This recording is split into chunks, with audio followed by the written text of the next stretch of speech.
who shall teach any slave within the state to read or write, be fined not less than $100 or imprisoned. And if a free person of color shall be fined, imprisoned, or whipped at the discretion of the court, not exceeding 39 lashes, nor less than 20 lashes. Be it further enacted, that if any slave shall hereafter teach, they shall be sentenced to receive 39 lashes on his or her bare back.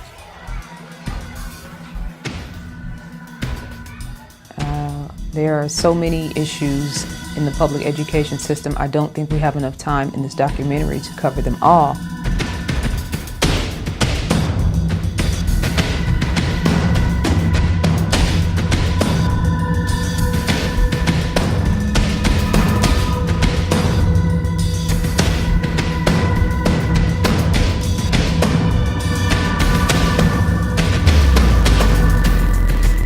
What about you, sir? Do you think the colored students will show up?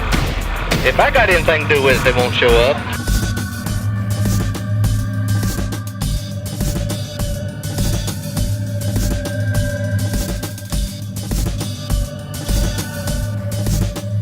We're white people. We don't want them to go to school with niggas.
We did everything we could to maintain segregation by trying to provide the Negro students with good, equal, but separate facilities. As long as the system that we are in exists, the survival of this system depends upon the continued degrading of the black man in this country, using us as the whipping boy and the alibi and the excuse. As long as this system exists, you will find that our people will have the same attitude towards education. The burden rests upon the leaders of the Afro-American community to try and instill within the youth the desire to further their education, because without it, you're not going anywhere on this earth today. A failing school system affects our democracy from the beginning. So I think a very important thing for us as a people to do is to recognize that this is not a democracy. It's all about how much should you invest in your education and what you ultimately get in return for education. You know, education is extremely important because there aren't too many people with PhDs locked up in prison. That seems to go and settle it. It's a dynamic problem, so there's not going to be a simple solution. The solutions are going to be complex. One way is homeschooling.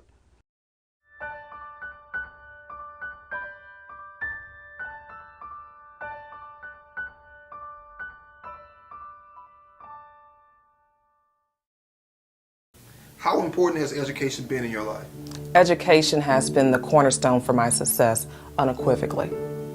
Much of what I say I do right now is as a result of pursuing my education, having my family pressure me to continue my education, and by graduating Howard University undergrad and law school, and also getting continuing education. I'm a first-generation college graduate, first person in my family to also receive a master's, first to also pledge in a fraternity. So being that I didn't really have anyone else in my life that graduated from college, it was extremely important so I could show future generations in my family that is highly critical to make sure that you graduate from college. My parents always inculcated into all of us children and my entire family how important education was. And it was a very tenuous relationship with education because by the time that I came to this country, I was already in 8th grade. And so when I got to high school, they were like, what's an 11-year-old doing here? I was born and raised in Botswana. And that is, for those that don't know, a small country of only 2 million people in Southern Africa. I had the good fortune to go to private schools because my parents were very invested in my education. I am the daughter of 2 educators. My father, university administrator, my mother, public school art teacher. And they always made education very, very important to me. And so I pursued education ferociously in my life and made it important in my children's lives. We made it very clear to our oldest children, as we do to our youngest children, our youngest child, how important education is. And the way we did that was by example. My wife and I, we put ourselves through college. So I had a chance to experience both the parochial side of education as well as the public school side of education. And I can honestly say that it was overwhelmingly positive. And I think a part of that is because I have phenomenal teachers who were truly vested in my success, not just as a student, but as a human being. Malcolm X talked about when he was in elementary school how he told his teacher that he wanted to be a lawyer, and the white woman responded and said, you could never be a lawyer. Your people won't support you, and our people would never hire you as a lawyer. You're better off getting a job doing something tangible with your hands, I believe she said. My current position and role inside of the community would be a vocal activist, a person who is 110% about education, environment, enhancement, the Black community, Black empowerment, Black economics, all those things that's for the betterment of our community. My role is basically trying to get us to where we need to be, especially young women. It has opened so many doors for me. It's given me opportunities to expand my horizon, my territory, to travel, to interface with other people, to be a blessing to other people. And I know that that wouldn't have happened if I had not pursued an education. I have 3 different degrees, so I respect education and I respect that we can get formally educated. But I think it's also just as important to focus on using what you have and understanding that you're building a human being that's going into society. And it's not a textbook, it's life. And they can learn life from other people who've lived life longer than them. For me, the conversation about education became very real because it wasn't just about going to class and taking exams. It was about speaking up for my own capacity, which was a great lesson to learn when you're barely 10 or 11. Actively seeking out knowledge on my own in my personal life has been very important to my growth and development. And without my education, I cannot say that I would be in the financial position I am in today. We've been taught that education is one of the most important things in our community. However, we're not learning how to apply the education for the betterment of our community. I was raised predominantly by my grandmother, my grandfather, and my father. All 3 did not even have a high school diploma. My father dropped out in high school. My grandmother dropped out in the 6th grade. My grandfather dropped out in the 3rd grade and was illiterate. But he had to take care of the family, as he and my grandmother had 16 children. So he was a breadwinner. So for me, education has changed the trajectory of my life.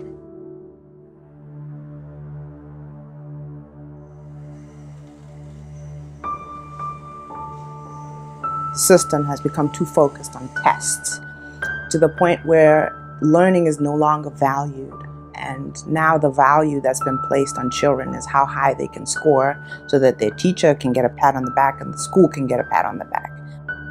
Standardized test scores opposed to actually, teaching the students valuable information that will help them with their lives as well as retaining information. It's one thing to get information to take a test, to pass the test. It's another thing to actually retain information, and there's a science behind that. from Detroit to Atlanta, the standardized testing, they want teachers to be responsible for children and standardized testing when these children don't live standardized lives. Because sometimes we'll look at scores and we'll say, oh, that student's not capable, right? It's supposed to measure aptitude. Does it really? Especially when we recognize that oftentimes those tests are culturally biased. Those students that are having problems K through 4, when they hit the 4th grade, take that test, fail the test, those children, many of them are now categorized as, either being deficient for whatever reasons in the classroom, and now they're being excluded sometimes from the body of classes that are moving forward.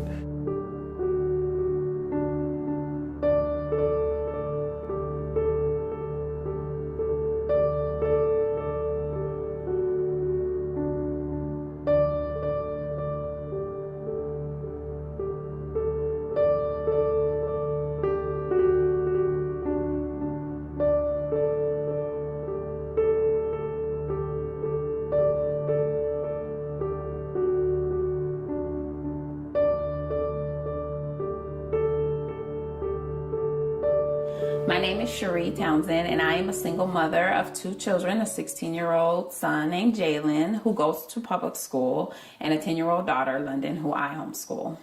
The education in my home actually is pretty structured. London is homeschooled, so she runs a pretty tight program under myself, and my 16-year-old Jalen, he does go to public school. My son, I didn't pull him out and homeschool him, though, until the 7th grade, and that didn't last very long for him. London was actually 1st grade when I started homeschooling her. My son was on the higher end of standardized testing. He tested with no problem. And London, on the other hand, she's a test taker, but I think standardized testing, sometimes confuses children, and I think it confuses her. She can have straight A's and pass all her tests with flying colors now. To take the standardized tests, those scores to me don't reflect her academic ability. My SAT scores indicated that I should have flunked out of college after my 1st semester, right? So they're supposed to predict someone's success. Not only did I not flunk out, I went from a bachelor's to a master's to a PhD before I was 29 years old, from a tier 1 university. In the Dominican Republic, the way that the school system is set up, we would take exams for all the subjects that you're taking. And if you got a 95 or above, you had the option of spending the second half of that year in the following grade. Actually, I had a mentee that was in public school, and when I met him, he was in the 6th grade and could not multiply. This was very alarming to me because that let me know that the school system had passed him along, and I'm pretty sure that they knew he could not multiply, but since he had some behavioral issues in school, their focus was not on making sure that he was educated, more so just getting him out of their class. It's inexcusable that a child can go through a K through 12 education system that's funded by taxpayers, and there's not a level of accountability for that child having the basic skills that will enable him or her to have a life beyond high school. I see them as being a tool or mechanism to basically disempower our children.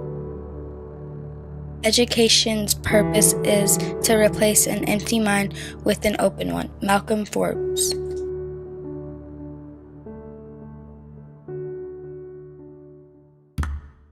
What you're basically doing is taking kids and putting them into a camp to prepare them to go and work for somebody else in a corporation.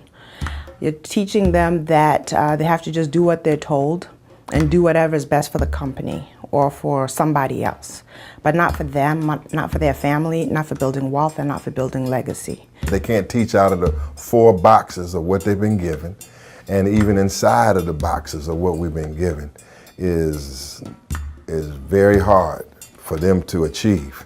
you know, we look down on socialism, but in a socialist community, you know, everyone is basically guaranteed the same level of healthcare, the same level of education. We can say what we want about Cuba, but Cuba has a very low illiteracy rate.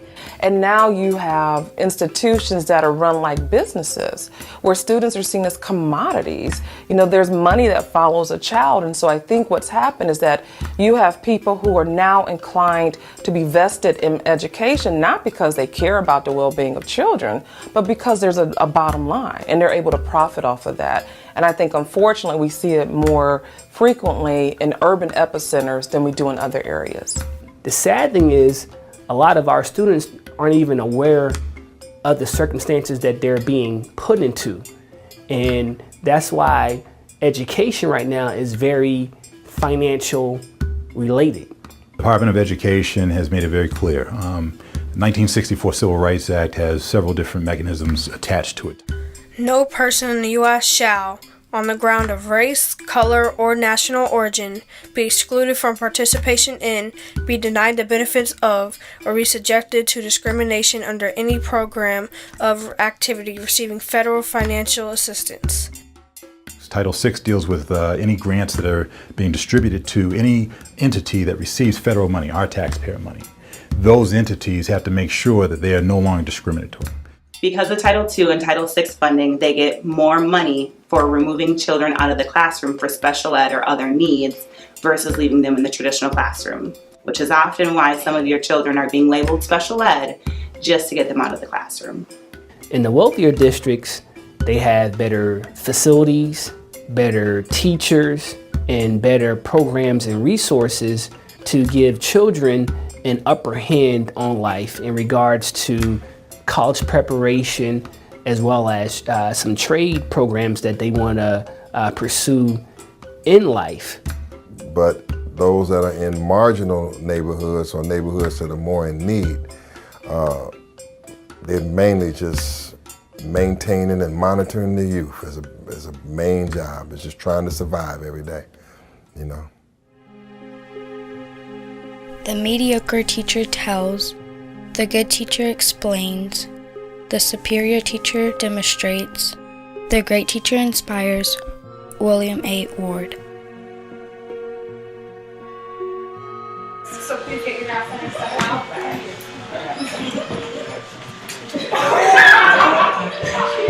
Heads up.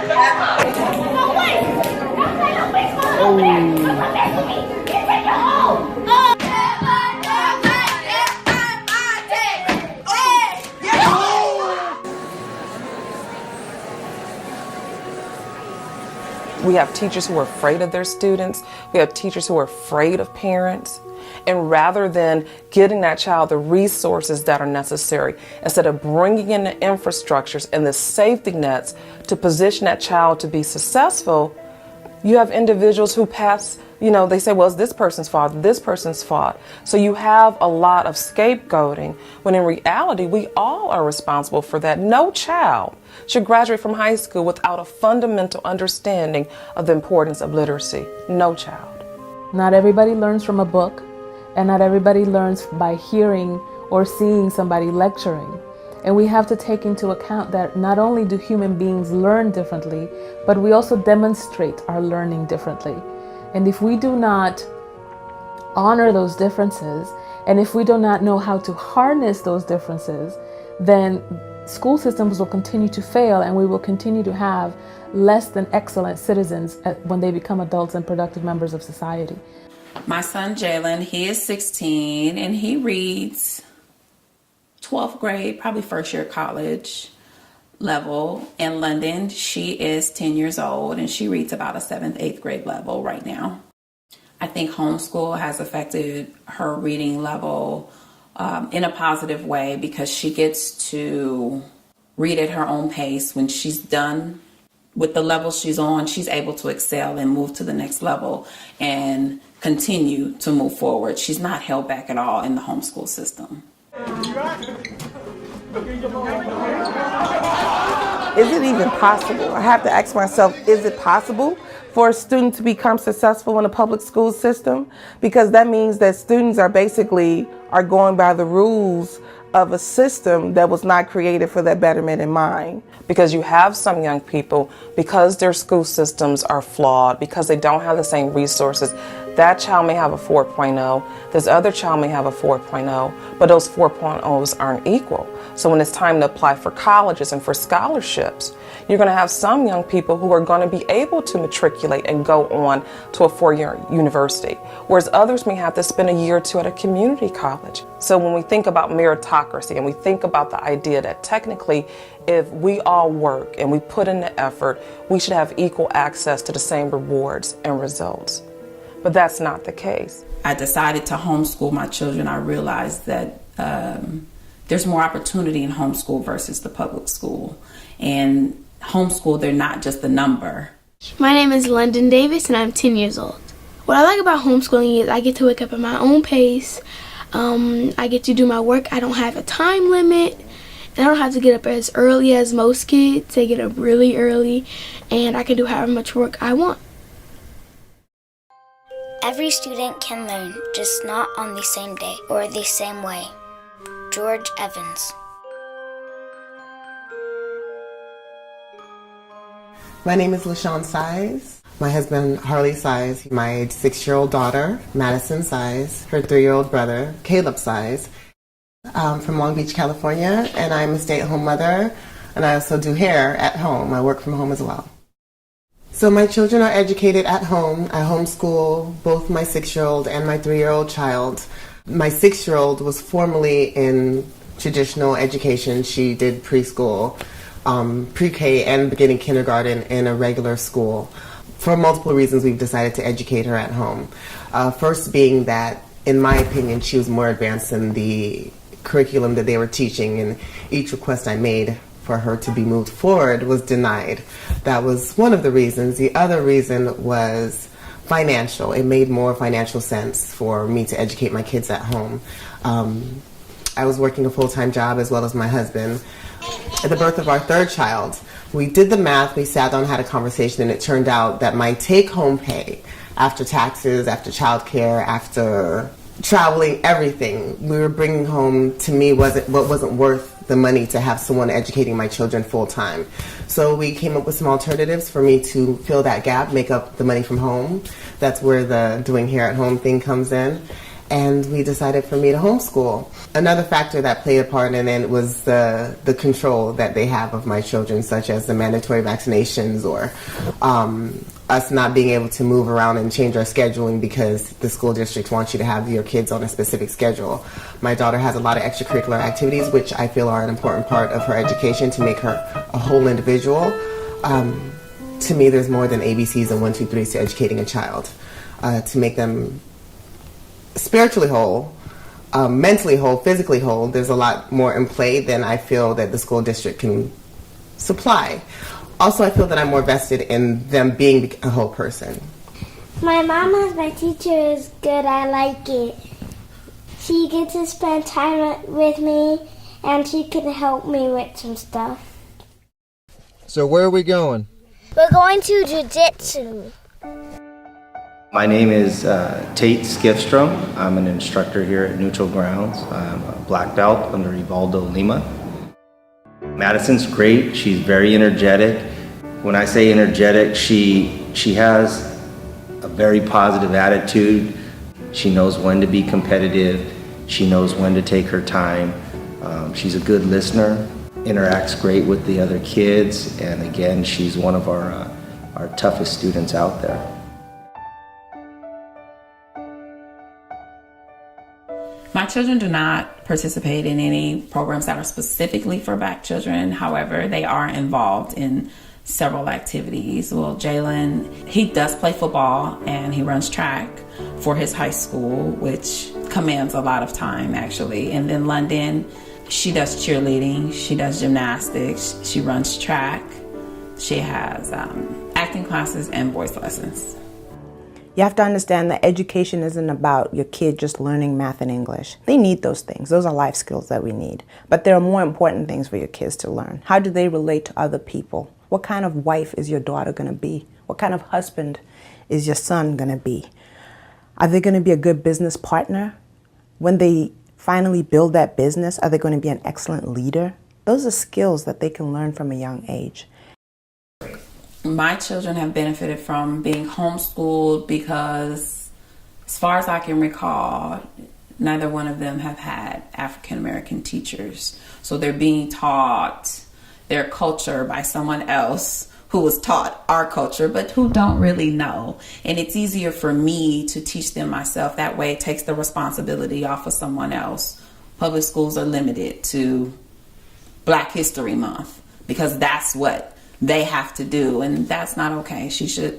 They both should learn about their history all year long. So it's very important to me.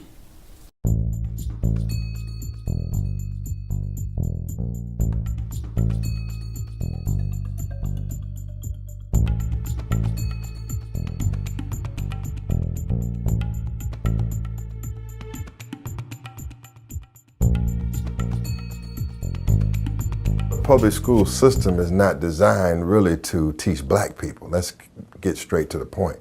We're talking formal education right now. We're talking about the subjects you can master in formal education. And the public school systems in Washington, D.C. is struggling to do that, let alone give Black people what they really need beyond a formal education, which is other types of cultural and even political education that would improve our overall condition. Who is the president of the United States right now? A Black man. With a white Congress, with a white Senate, with what everything else. He doesn't have the control of everything. Go off. A teacher inside of a classroom that does not understand some of the cultural nuances of the students that have been entrusted to that teacher, then it's very easy to paint those students with a broad brush of whatever the surface stereotype or the surface understanding may be. And a lot of times we are teaching our children where the primary agenda or the primary result is expediency and not actual education. They are not learning in a way that is rhythmically in line, with melanated students.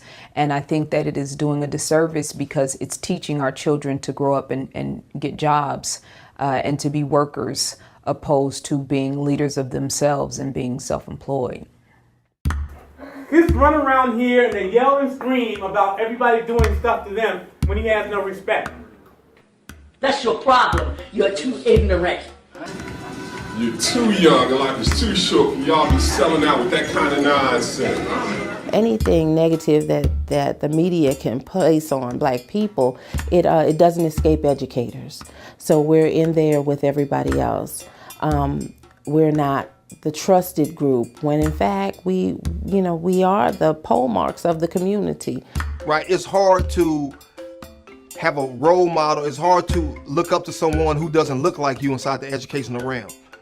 If I aspire to be a college professor, to me, even as a grown man, I'll probably say, well, I don't see nobody who look like me, so I'm not even gonna waste my time doing it, right? And then I go in all of these schools and I see a majority of white teachers or different race teachers who are not African Americans, but all of the cooks, majority of the cooks, majority of the secretaries, majorities of the janitors are what?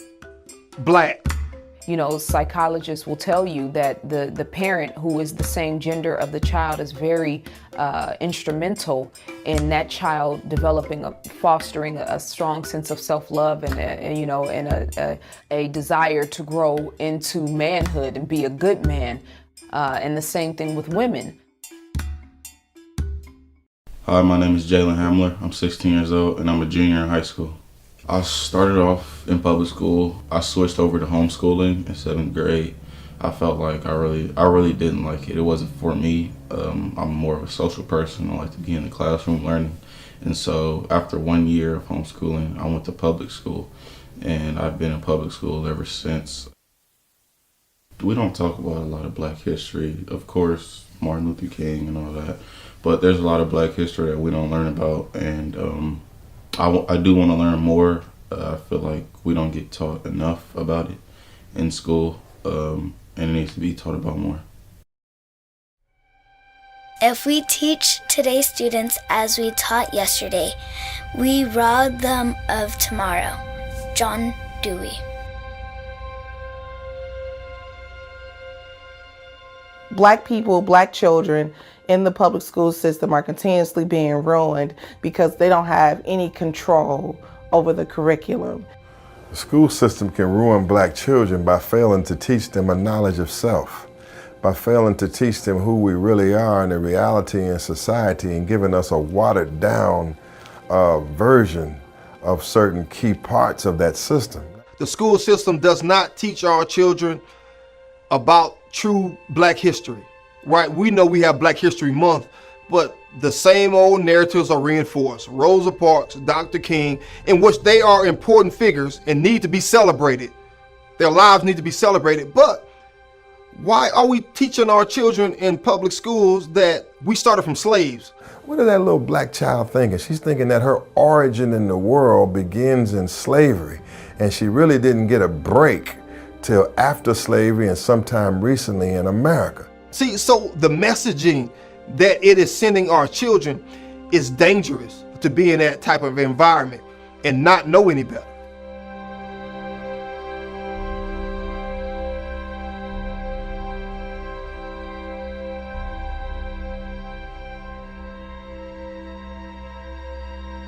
My grandmother, my father, and my mother are more qualified than anybody I know to teach my kids our history, our culture, our tradition.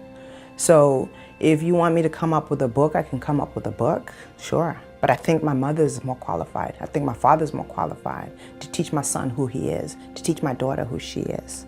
I mean, while some of the things that I see my daughter bringing home from school, I have to say that they're good, because if it's mathematics or it's science or a certain kind of sciences, that's fine with me. But then I also have to see her come home with a different version of the Christopher Columbus story that I know is actually true. You know, a lot of our people are suffering from mental illness, depression, the pressure of this society, watching videos of Eric Garner and, you know, brothers Mike Brown being killed and murdered out in the street. And our children are watching this. We don't have any sort of academia to deal with that. We barely even talk about it in our communities. Well, she sat down in that seat, though, right? Have a seat. She sat down in A Texas high school student has been charged with attacking a public servant. Bullied or criminal? You said black not the children, the educators, right? Educators, black educators. Bullied or criminalized. Ooh, I never thought about that one. The black teachers are trying their hardest to educate a group of people in this environment, and they barely can survive themselves. I do think that black educators are bullied in a sense due to being a black male, and this is not a figment of my imagination. Statistics show that black male educators are not seen, quote unquote, as educators. We are seen as disciplinarians. Listen, quit selling out of my house. Anthony, shut up and sit down. Not of all children, but when black children are doing something, then they want to come and get the black teacher. I've been in that situation. Think about the situation where a young black teacher is villainized because she's dressed too sexy, and she's not dressed any different than anybody else. Her body is built different, so are they body shaming? Whether it's, you know, young sisters with Afro puffs or, you know, young brothers who may not necessarily know how to vibe with, you know, teachers of other nationalities. They are being, you know, put on medication. They're, you know, spending a lot of time in detention after school, and a lot of it is for nothing. You know, not based on test scores or, you know, academic progress or lack thereof. The problem with the implicit bias is that my belief systems aren't causing me, especially being a former law enforcement officer, to negatively impact white citizens. Whereas white citizens are taking their implicit bias and their actions are negatively impacting many, many black people. So we have to go and be cognizant of the fact that, you know, this whole thing about implicit bias being the new term to go and couch racism and discrimination, to me it seems like a bad science. I personally believe that when you put your child in a public school, or any school really, and leave it entirely to the school to educate your kids, you're putting your kids in danger. Our standards are so low that we don't even complain about the conditions of the schools that our children are in. There are Black-owned and operated schools all across this country right now. A lot of them are struggling to keep their doors open. I, for the life of me, cannot understand why we have not made this a full-fledged state of emergency agenda to make sure that these schools have adequate funding. We have to teach our young people, even if you are in a school that is under-resourced, underfunded, you still have a right to be there. You still have a right to be great. And we have to start messaging that. The school system can fail you. It can ruin you if you are an absent parent. If you ain't on your job, the school system, you rolling the dice, and you're gonna lose on culture, or you rolling the dice otherwise. We need for our brothers to start creating programs, after-school programs, or creating programs where you can go into these schools and create manhood classes to teach our sons how to actually grow into manhood, as well as developing self-esteem, developing righteous relationships with females and things like that. I mean, we have to really, in order for our community to make a change, it's going to be economic and education. I worked in the inner city, and I sent my son 5 school districts away, still public school though, but because the conditions were terrible, and I refused to have him go to inner city schools, which forced the cultural diversity and the issues that brought me back to homeschool.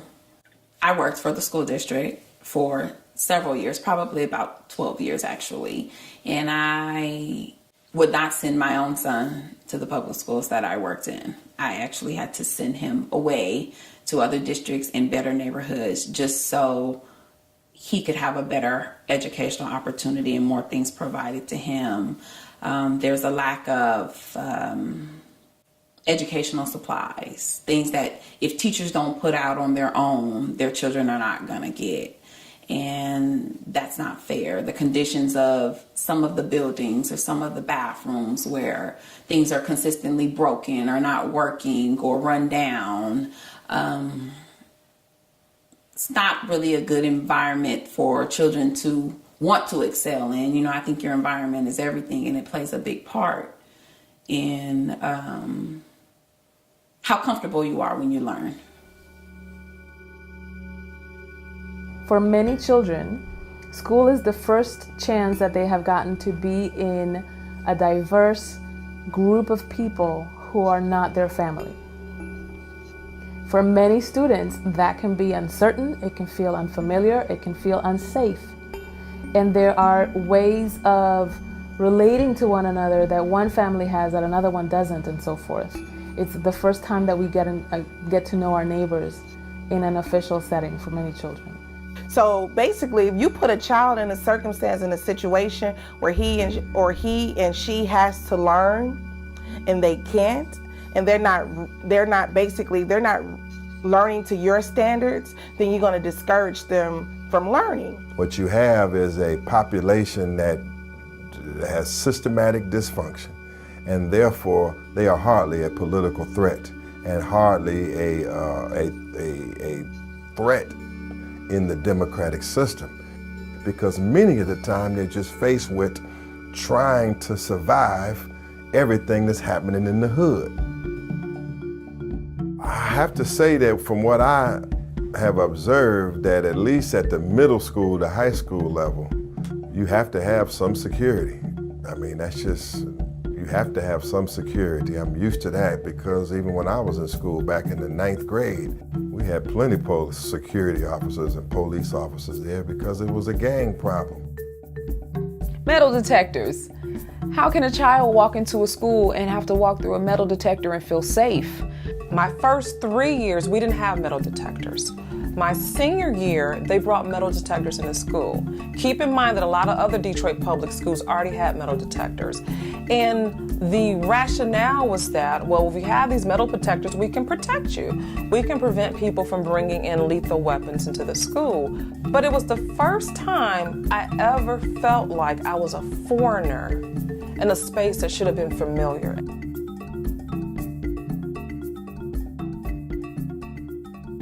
What's a resource officer? The person who flipped that girl in South Carolina out the chair. That's a school resource officer. Okay. Police. How do you feel about the police inside the school? When I was in school, the words that we used were security guard, right? Or, school guard, etc. But they were not glorified police people. School resource officers is just a fancy way of saying police officers or vigilantes, as I will call them, who are coming into the schools to police the students. This is just another method of criminalizing our young people. And so a school resource officer, in my view, is supposed to hold the container to be safe enough for people for students to explore and to relate to one another without feeling that they are in danger or that somebody can bully them or they get into a fight, etc. You know, are you projecting protection and security, or are you projecting fear? There's the two things that's happening. Are you protecting me from outsiders, or are you protecting others from me? That's the question that the officers have to ask. Do I feel as if psychologically they may have an impact on our young people, how they think about themselves, how they think about their community? Yes.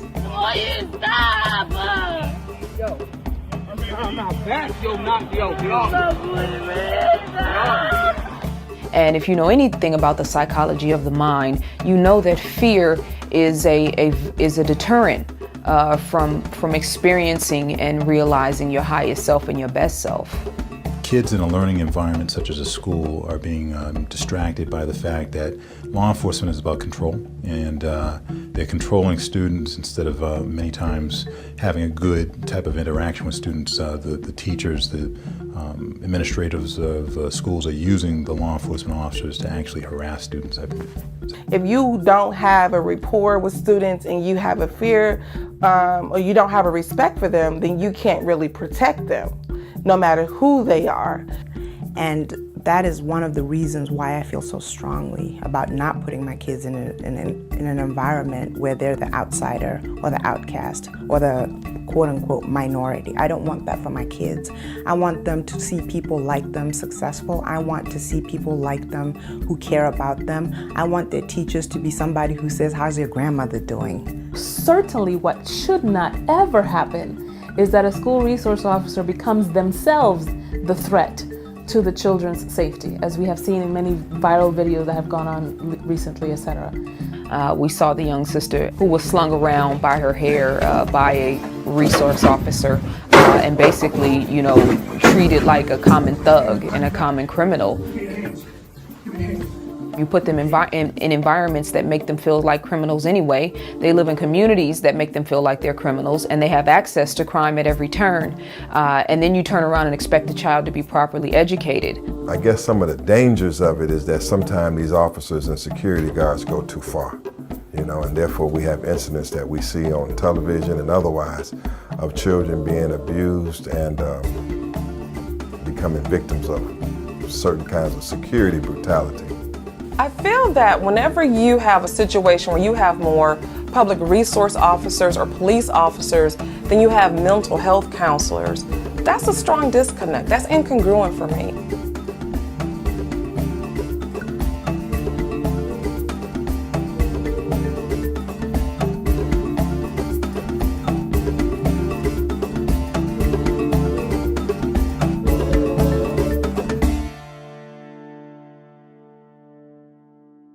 I don't have a problem with officers or resource officers being inside the school, but I have a problem if they don't understand the environment that they are the officer over.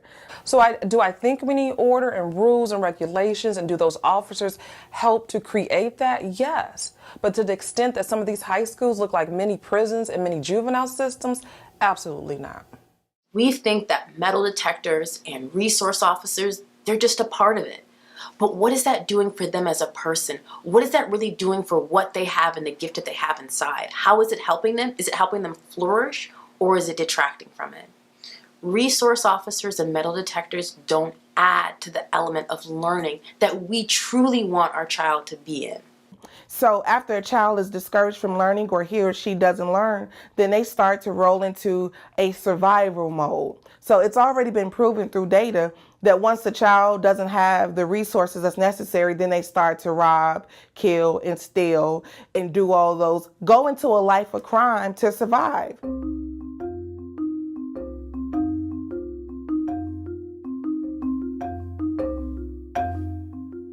According to a UCLA study, Missouri is #1 in the country in its disparity in the way it suspends elementary kids, black kids to white kids. It suspends 3% of white kids and over 13% of black kids. We're #1 in the country for that. So then when you juxtapose that with the school to prison pipeline numbers and African American kids, I mean, it all coincides.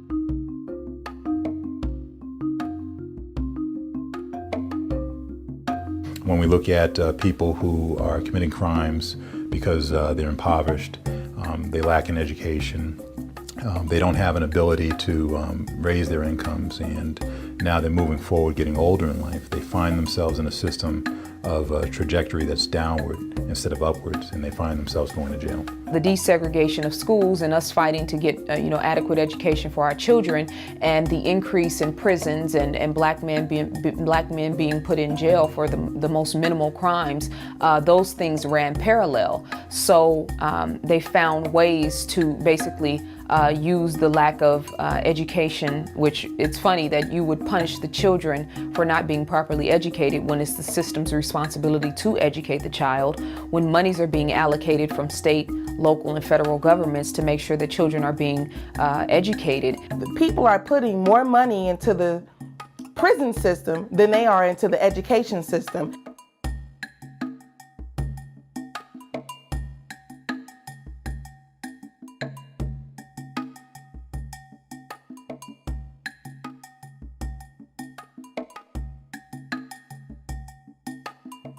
San Leandro, California, they have a juvenile detention center. They approved a $160 million grant, and they're basically adding a whole entire new wing onto the San Leandro Juvenile Hall. Now, $160 million for a juvenile detention center when all of the public schools in the surrounding area are faltering and are falling apart and are closing. You mean to tell me there's not a systematic agenda in order to keep particularly black and Latino boys and girls, to put them in the prison industrial complex, where not only is the system going to make money, but also all of these corporations, from Victoria's Secret to General Electric to many other corporations, they're making billions of dollars every year off of the miseducation of our children. Put your hands behind your back, Kevin. You're under arrest. Put your hands behind your back. I'm going to take you to jail. Okay? January 1st, a new law went into effect in Missouri that children receive a felony for fighting at school. Schoolyard fights are now felonies. That can send you to jail. So now all of a sudden, you play God in a sense, to where you gonna dictate whether you like this kid or not. Well, I'm not gonna, we're not gonna have this kid arrested, but this one over here, we can't wait to get him out. And that's what's happening. We're pushing kids out. White people are underrepresented in prison systems. 1 in 17 white males is incarcerated, whereas 1 in 3 black men my age have been incarcerated. That's a disparity that we can't overlook. We have 2/3 of the population which is white, and we have 1/3 of the population which is minority, yet minority citizens are overrepresented for committing the same criminal act as a white person, but white people aren't being negatively stigmatized by the crime. That's wrong. It's really unfortunate that now we have young people who are growing up getting used to being brutalized, getting used to being disrespected, and won't even stand up for their fellow students. It's like, how can you allot enough money to have police officers present in schools, but not have male mentors coming into the schools to make sure that these young brothers who may at times cause issues in school environments, to train them in manhood, to help them to curb their behavior and to figure out what's happening in their households and in their lives to make them so angry where they bring their problems into school. It's like we're putting a Band-Aid on a gunshot wound. And because law enforcement has a command and control and then enforcement mechanism, it's not an equal enforcement opportunity mechanism. It's not enforcing the laws equally. If it were locking up white men the same and similarly situated as black men or Hispanic men, then we would have the same destabilization that would occur in the white communities. I would say that as a community and as an activist community and as a political community, when you're talking about the public school system, I would say that our involvement as parents and as a community could make a difference, could make changes, and could hold that system accountable. Because parents have an obligation to engage that system and force it in the direction that we want it to go. California, which is where I'm from, has the largest population of prisons, privately owned as well as state-funded prisons and federal prisons. They have the highest statistics, and here you have children all across the board from Los Angeles to Oakland that are being miseducated, and they have beds in those prisons that are actually waiting for them. America is banking on you to fail. They are getting paid for you to fail. There's people there's a judge waiting on you. There's a police officer waiting on you to fail. So if you want to shock the shit out of them, you better succeed. I'm Ariel Sky Williams. I'm 8 years old. I'm unarmed and I have nothing that will hurt you. It's just kind of a thing we practice at our house.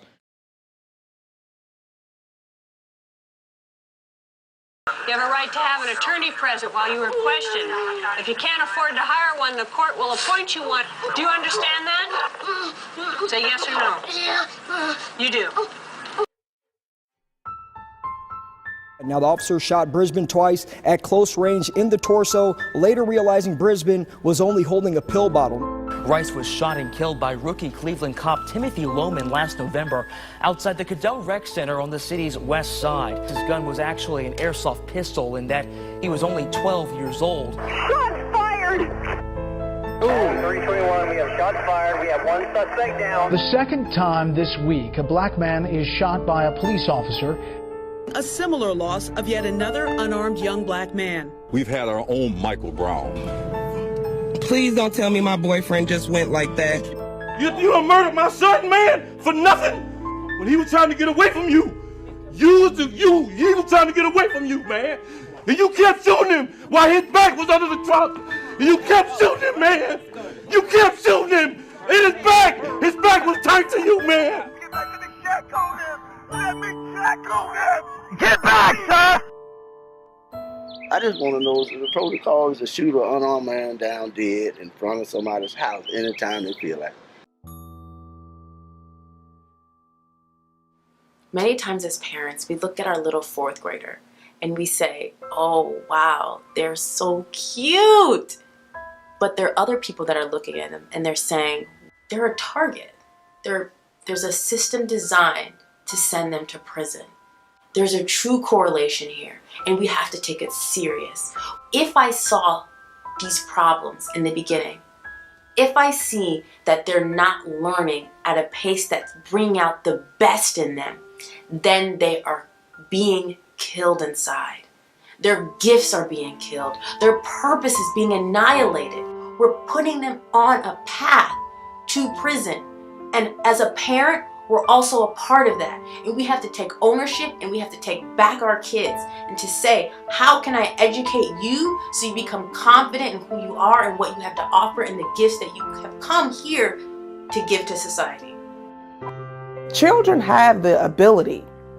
It's a matter of, are we practicing? Are we giving them everything that they need to get to this next level?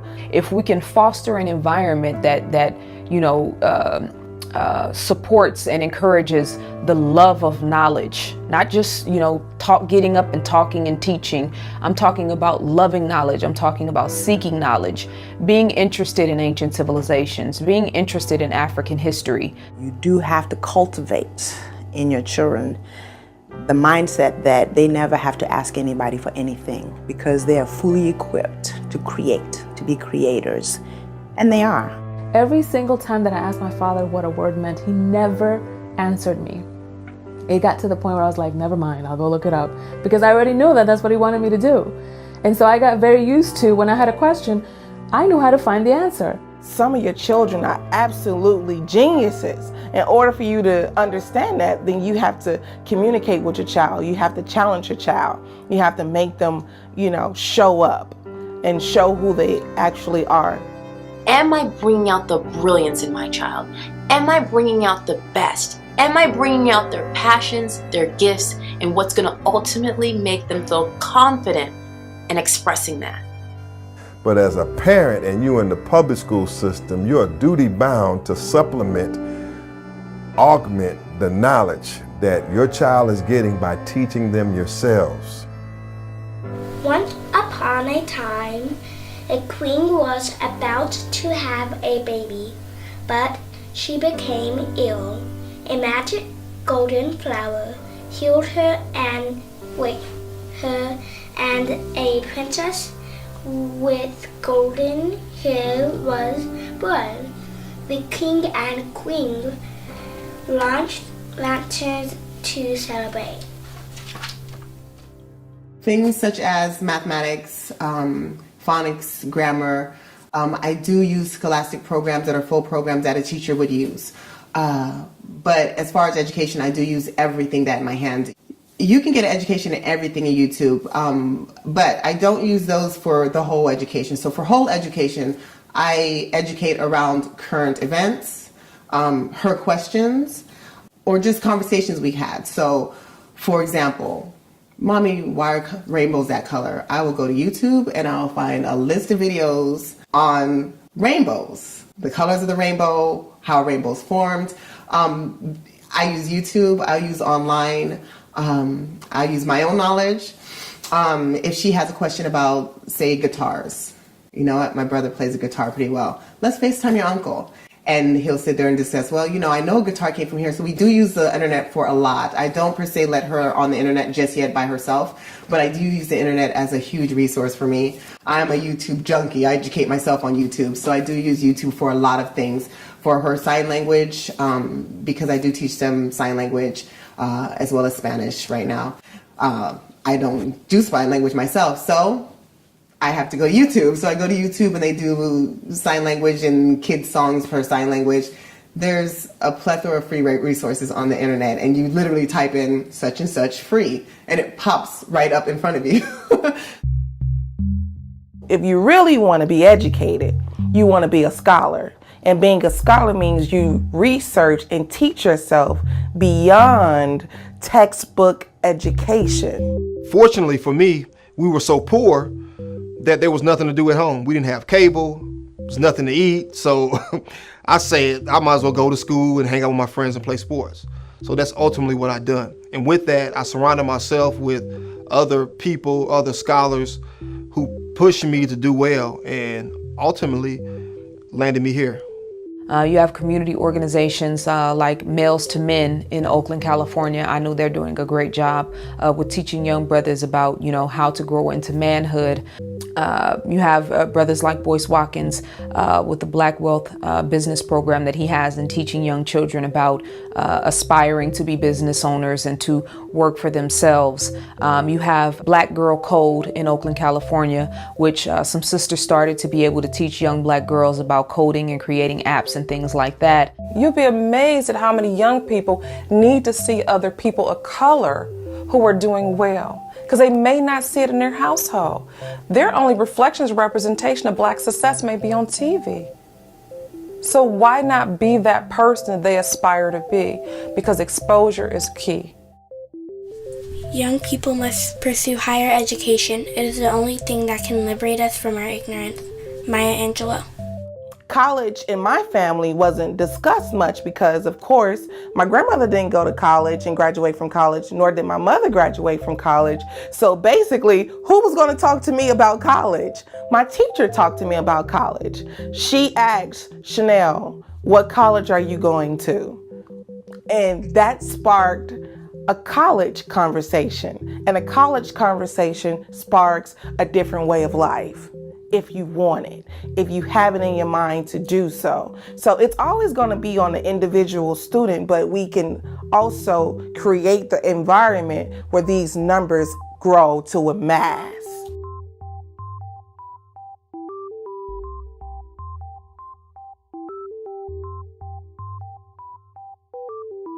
If we really, really are committed to education, then it behooves us to be masters of education.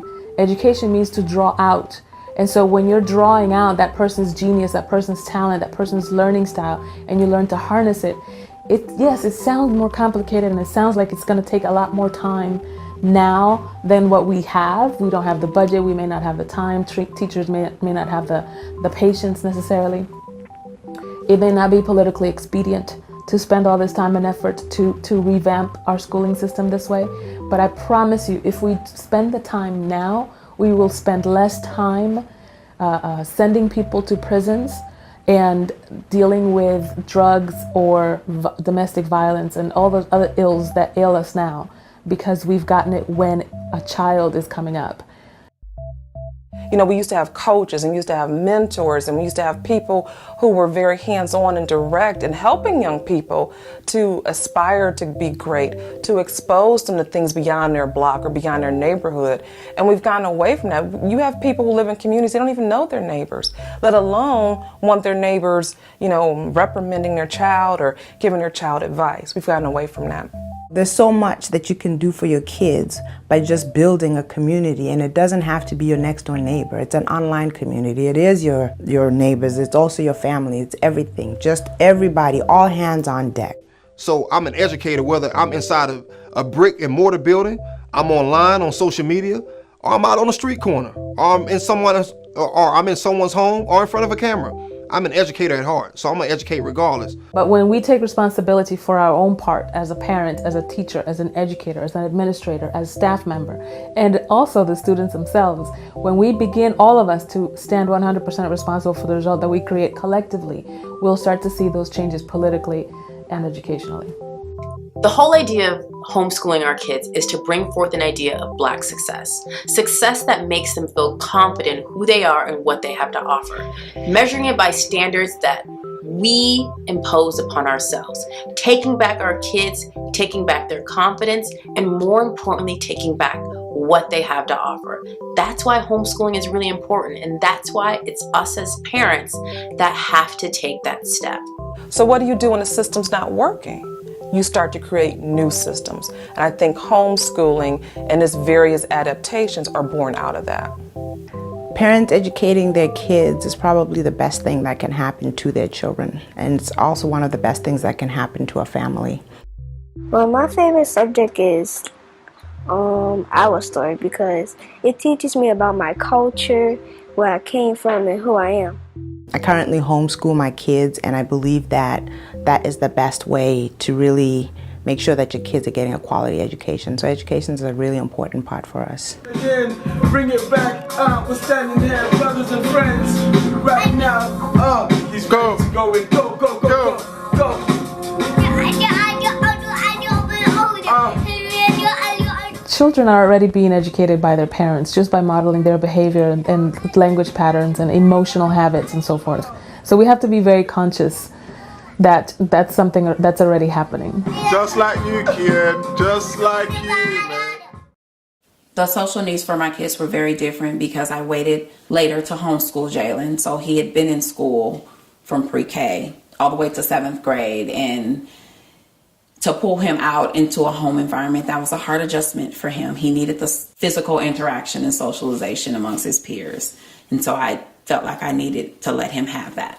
London, on the other hand, she was in 1st grade, and she's an extrovert. You know, I can take her anywhere. She makes friends with anyone. But I also, more importantly than that, I keep her involved in team sports, in team activities, and she's consistently around other children, so there's no void or no sense of her being alone or without at any given time. If I were to encounter a family or friend who was just bordering on the cusp of homeschooling and traditional schooling, I would approach it by the way I approach everybody who needs advice. I would have them make a list, pros, cons. List them out. And if you need to discuss it with someone who does do it, or if you don't know, there's homeschooling groups on Facebook. There's homeschooling ideas on Pinterest, but I would have the pros cons list first, which your pros are going to outweigh your cons. And I would find a way to address every problem that's on the con list. And a lot of times the con is the financial obligation, or I'm not that smart, how am I going to homeschool my child? I would consider your resources and speak to people who are already doing it, ask how they got into it. And to me, you always go with your gut. If you're even having the question or having the desire that I think I might want to homeschool, then you probably should be homeschooling. Aren't we all scholars in here? Yes. Let's go on to the next one. Some people may believe that it's impossible to school black children. I don't. And I don't think it's just a function of homeschooling. Because when we think about schooling, it's not just about a physical space. You can attend a traditional public school or private school or charter school, and your parents or other adults can still supplement that education. Believe that you are equipped and you're qualified, no matter who says what, to be the primary educator for your child. That's the first thing.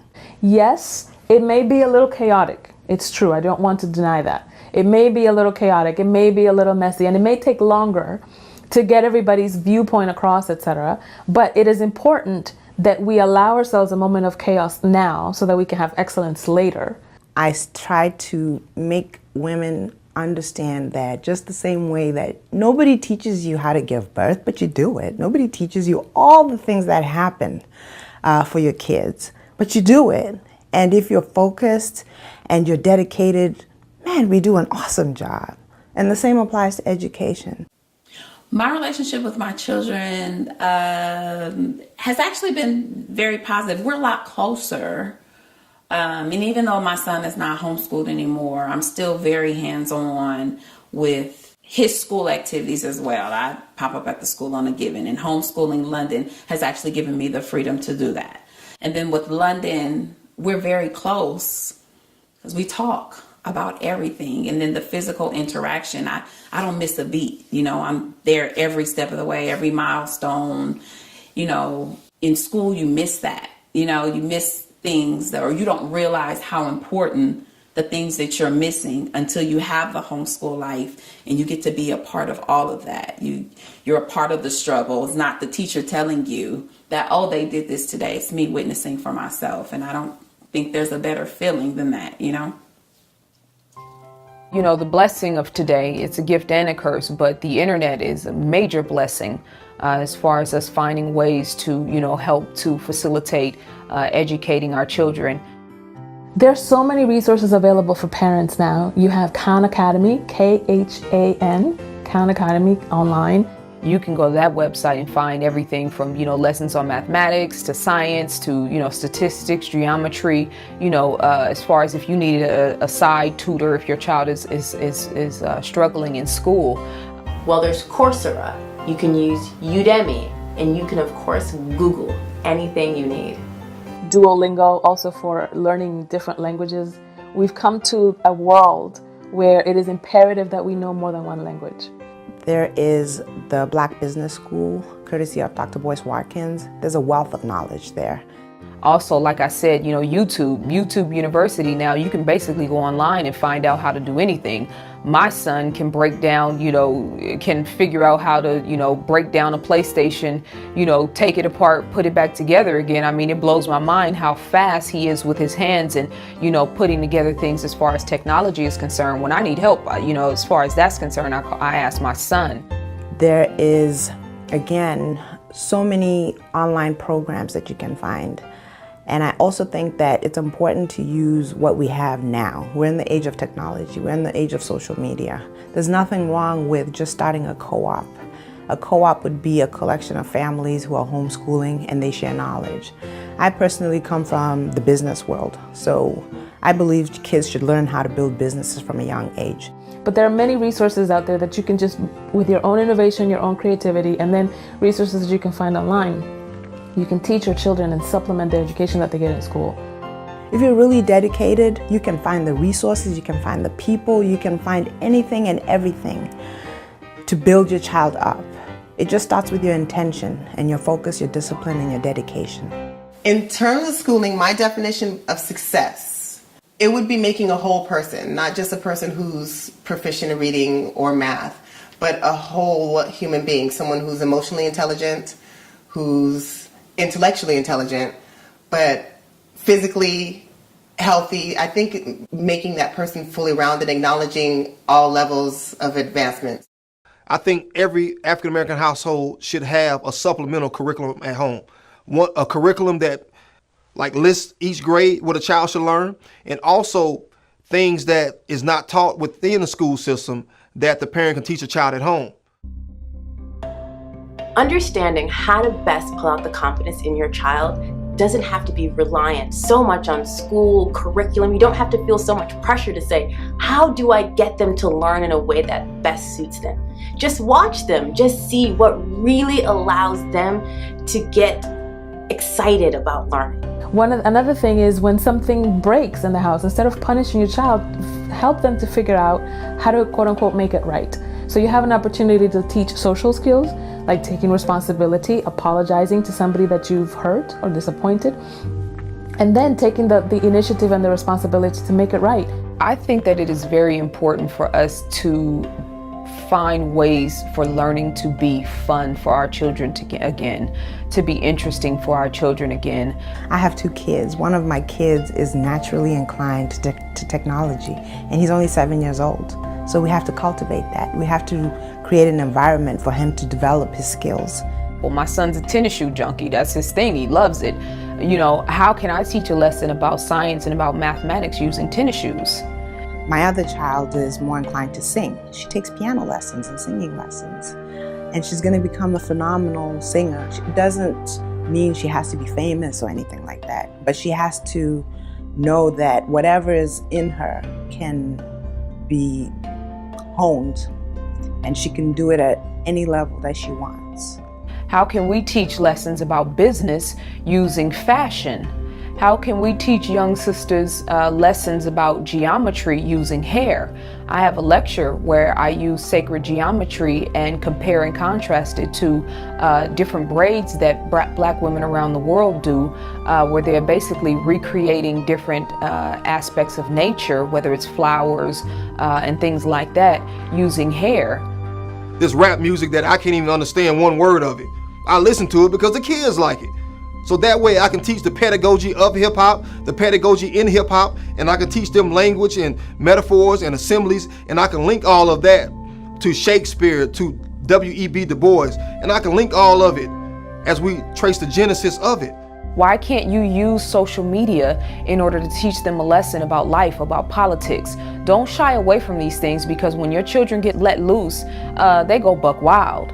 You know, so I think that it's not necessarily embracing, but using pop culture as a means of teaching lessons. Let's say that you have a repair job at home. You need to find different roofers, for example. You need to replace your roof, and you need to find out different roofers. Do you know that by having your children learning about comparing quotes and asking questions, they learn about budgets, they learn about negotiation, they learn about, you know, being thorough in their due diligence and so forth. We need to create new textbooks based on just African history, where we can, you know, bring these cultures alive and let our children see what these people look like, so that they're not just studying Greco and Roman and European history, and then, you know, once we get to Black people, we're talking about slavery.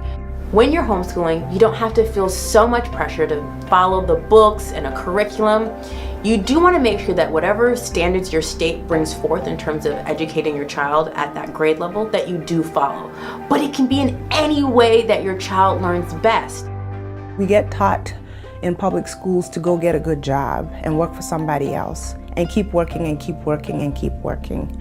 Whereas my kids now, even at 7 and 10 years old, they're already in a position to be business owners. They have looked into Amazon, they've looked into eBay, they're talking about writing books, they have superhero books about Black kids.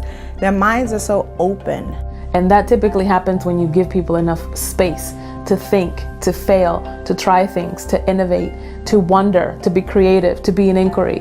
By seeing themselves as scholars, by seeing themselves as brilliant, as seeing themselves as creators, as innovators, as thinkers. And that happens a lot with homeschooling, where I don't see that necessarily in organized school systems. Our young people can excel. We are resilient people. And even under the worst of circumstances, if we give them the language, if we give them the tools that they need, they will do well.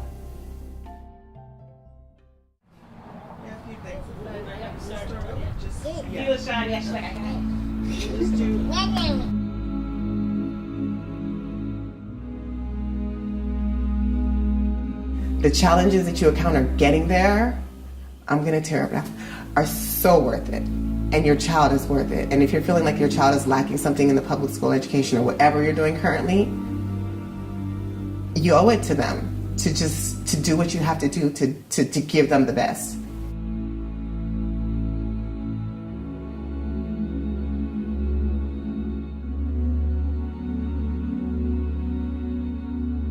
I don't believe in making excuses because I have 1,000 excuses of why I wouldn't do this, or I feel like I wouldn't have the time to do this, but these are my children.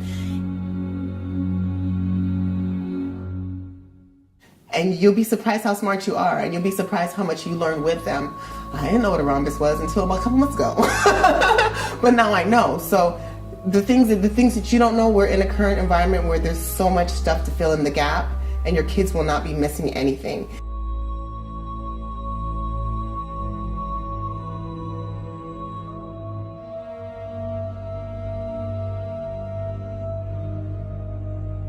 Their needs come first before mine, and I think sometimes single parents put their needs in front of their children's, and it should be the other way around. You gotta change your thinking, have to change your mentality, and you have to put them first.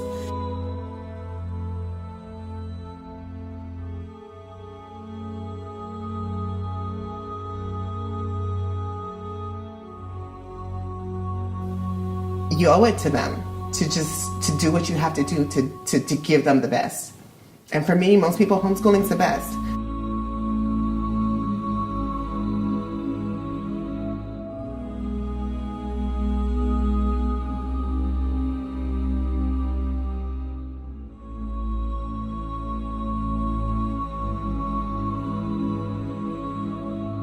For me, there's no I can't. It's I have to get it done, or I have to figure out a way, or I have to make it happen. And so I do. And I'm happy, and they're happy, and I feel good. It's doable. It's doable. It's doable. You can do it. You can do it. You can do it. I would just tell them that they can do it. The function of education is to teach one to think incisively and to think critically. Intelligence plus character. That is the goal of true education. Martin Luther King Jr.